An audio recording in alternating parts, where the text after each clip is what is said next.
Hello दोस्तों, कैसे हैं आप सभी।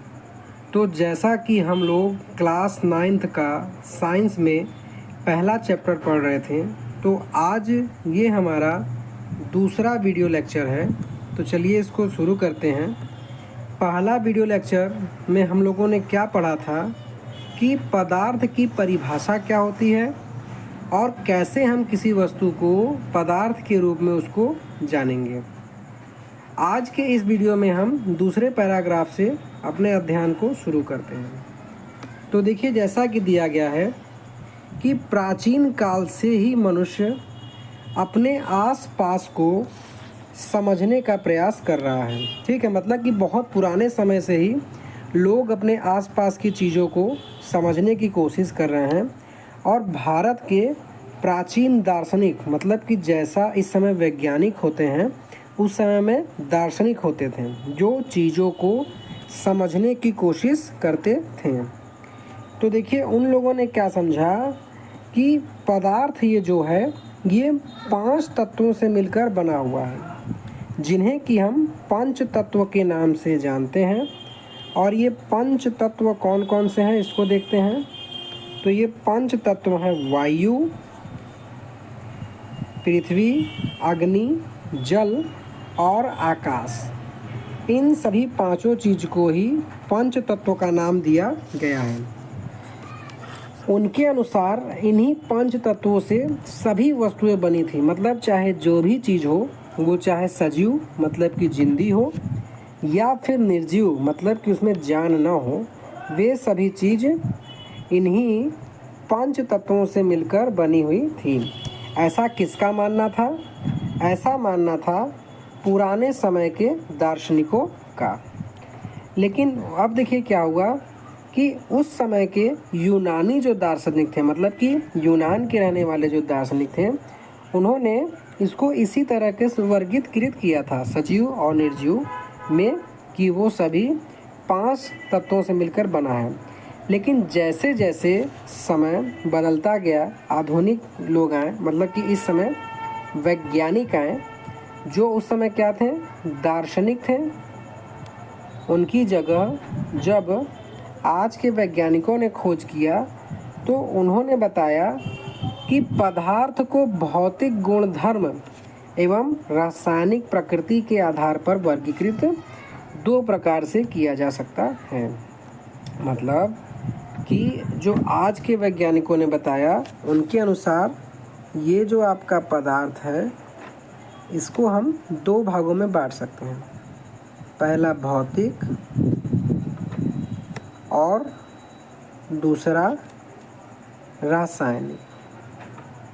ठीक है, एक चीज़ ये ध्यान दीजिएगा कि अभी जो हमने ये चीज़ ये ऊपर का पढ़ा हुआ है पैराग्राफ, इससे क्वेश्चंस आपके पेपर में नहीं आते हैं। ये केवल समझने के लिए था। आधुनिक वाले से आपका क्वेश्चंस पेपर में आते हैं। तो देखिए, हमने देखा कि पदार्थों को हम 2 भागों में बांटेंगे, एक भौतिक और दूसरा रासायनिक। तो इस चैप्टर में हम भौतिक गुणों के आधार पर पदार्थों के बारे में ज्ञान अर्जित करेंगे। पदार्थ के रासायनिक पहलुओं को आगे की अध्यायों में हम पढ़ेंगे।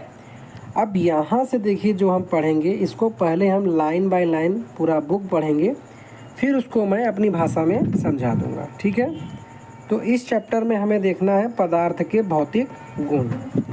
तो चलिए शुरू करते हैं।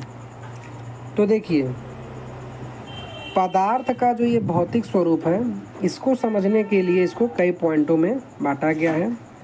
जैसे देखिए, पहला क्या कह रहा है कि ये जो आपका पदार्थ होता है, ये कणों से मिलकर बना होता है।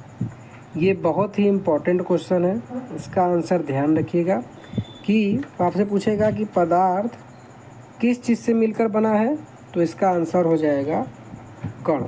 ठीक है, अब देखिए किताब में क्या दिया है, पहले इसको पढ़ते हैं। कि बहुत समय तक पदार्थ की प्रकृति के बारे में 2 विचारधाराएं प्रचलित थीं। ठीक है, क्या कह रहा है कि बहुत समय तक ये माना जाता था कि जैसे कोई कहता नहीं कि अगर 1 गिलास में पानी भरा है, तो कुछ लोग कहेंगे कि आधा गिलास पानी भरा है, लेकिन कुछ लोग कहेंगे कि नहीं, आधा गिलास पानी खाली है।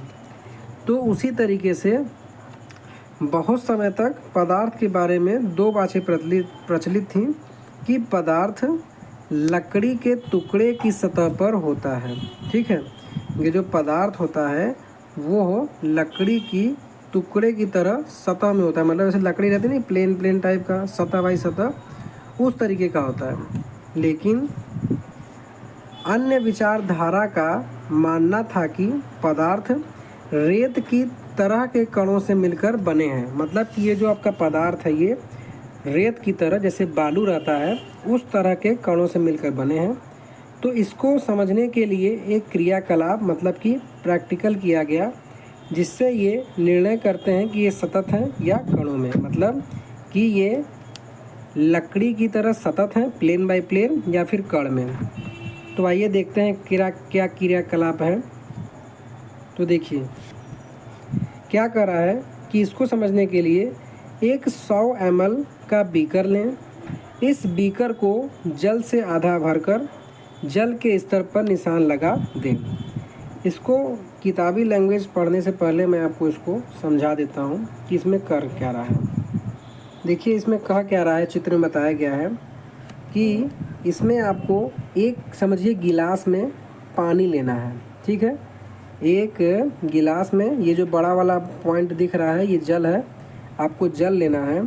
और इस जल में जब आप नमक डाल के इसको हिलाएंगे तो हिलाने के बाद आप क्या देखते हैं कि जो आपका ये नमक या चीनी है वो ये जल में पूरी तरीके से घुल जाता है। और चीनी या नमक मिलाने से पहले जो जल का स्तर रहता है, मतलब कि जितनी जल की मात्रा रहती है उतनी ही मात्रा चीनी या नमक डालने के बाद भी होती है। ऐसा क्यों होता है?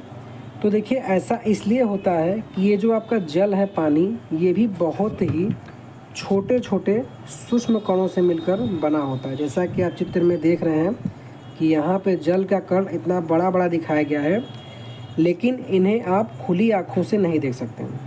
तो इनमें जब ये आप ये नमक मिलाते हैं तो ये नमक जल के इन कणों के बीच में आके बैठ जाता है। मतलब कि जल के ये दो कण हैं, अगर देखें ये एक जल का कण है, एक ये जल का कण है, तो इनके बीच में कुछ जगह रहती है, जैसा कि इस चित्र में दिखाया गया है। ये देखिए जल है, ये जल है, इसके बीच में इस रिक्त स्थान में ये नमक आ गया। तो बीच में जब खाली जगह था उसी में जब आके बैठ जाएंगे तो जल का स्तर कैसे बढ़ेगा। तो यही चीज़ यहाँ बताया गया है कि जल आपका कणों से मिलकर बना हुआ है। ठीक है, अब आइए इसको देखते हैं। क्या था कि एक 100 ml का बीकर लें। बीकर मतलब कि अगर आप प्रैक्टिकल किए हैं तो अच्छी बात है, नहीं तो बीकर मतलब गिलास होता है। इस बीकर को जल से आधा भरकर जल के स्तर पर निशान लगा लें। फिर दिए गए नमक या शर्करा को कांच की छड़ की मदद से जल में घोल दें, मतलब कि किसी चम्मच की सहायता से उसको अच्छे से घोल दें। फिर उसके बाद जल के स्तर में आए बदलाव पर ध्यान दें। आपके अनुसार नमक या शर्करा का क्या हुआ, ये कहाँ गायब हो गए, क्या जल के स्तर में कोई बदलाव आया? तो देखिए 3 प्रश्न था। पहला क्या है, जल के स्तर में आप बदलाव पर ध्यान दें, तो कोई बदलाव नहीं आया इसमें। नमक या शर्करा, चीनी, शर्करा मतलब चीनी, कहाँ गए? तो ये जल के कणों के बीच में आके बैठ गए। जल के स्तर में कोई बदलाव आया? तो नहीं। जब वो बीच में आके बैठ गए तो क्या हुआ? तो इन प्रश्नों के उत्तर पाने के लिए हमें इस विचार को स्वीकारना होगा कि सभी पदार्थ कणों से मिलकर बने होते हैं। उपरोक्त क्रियाकलाप में चम्मच में रखी हुई नमक या शर्करा अब पूरे पानी में घुल जाती है। ठीक है, जैसा कि मैंने आपको चित्र के माध्यम से पहले ही समझा दिया था कि यहाँ देख रहे हैं कि जल का जो कण है ये लाख गुना आवर्धित किया गया है। आवर्धित का मतलब क्या होता है? आवर्धित मतलब कि जूम, समझ लीजिए लाख गुना इसको जूम किया गया है। आपके पास मोबाइल रहता है ना, उसमें कितना जूम करते हैं, 1x 2x 3x, तो इसमें लाख गुना किया गया, तब आप जल का एक कण देख सकते हैं। अब आप समझिए कि इतना जूम करने के बाद दिखा है इसको, इसीलिए हम लोग अपनी आंखों से नहीं देख सकते। फिर उसके बाद देखिए इसमें आंसर दिया हुआ है कि जब हम जल में नमक घोलते हैं तो नमक के कण जल के कणों के बीच के रिक्त स्थानों में समावेशित हो जाते हैं। मतलब कि जल के कणों के बीच में समावेशित का मतलब कि जो रिक्त स्थान बचा रहता है उसी में बैठ जाते हैं। ठीक है, जैसे आप ये समझिए कि प्रेयर का समय है, आप घंटी लग चुकी है तो आप धीरे से आए, लाइन में लग गए, उसी जगह पे समावेशित हो गए। तो देखिए पहले क्रियाकलाप से हमने क्या सीखा कि जो हमारा पदार्थ होता है वह कणों से मिलकर बना होता है। अब दूसरे क्रियाकलाप में हम ये देखेंगे कि ये पदार्थ के जो कण होते हैं ये कितने बड़े होते हैं कि दिख तो नहीं रहे हैं, उसके बाद भी ये नमक के कण उसमें आके बैठ जा रहे हैं।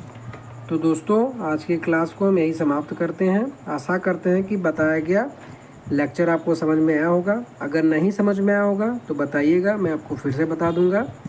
कोई भी अगर दिक्कत आता है ना समझ आने पे तो आप इस दिए गए नंबर पे कॉल करके कभी भी पूछ सकते हैं, चाहे व्हाट्सअप या फिर कॉल करके। ये मेरा पर्सनल नंबर है। उसके साथ साथ आज के इस क्लास को समाप्त करते हैं। देखने के लिए धन्यवाद।